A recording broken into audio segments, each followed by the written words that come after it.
Okay, hello there.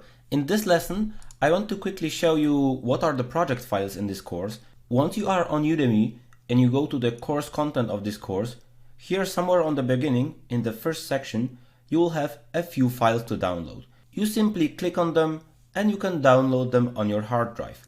I will attach the actual presentation without any animations, and some project photos. The project photos need to be unpacked with any unzipping software, and here you have royalty-free images to use. If you don't have any images on your computer, you can use these images just as an example. Alright, as far as the presentation, it's the presentation I've prepared, and you don't need this file. I only attach this file if you really want to check out how I did certain things, for example, how some elements are grouped or something, and one of these presentations has its animations here in the animation pane. The animations are already prepared, but the second presentation is without any animations, so you can create the animations on your own. This is for training reasons and overall for the content.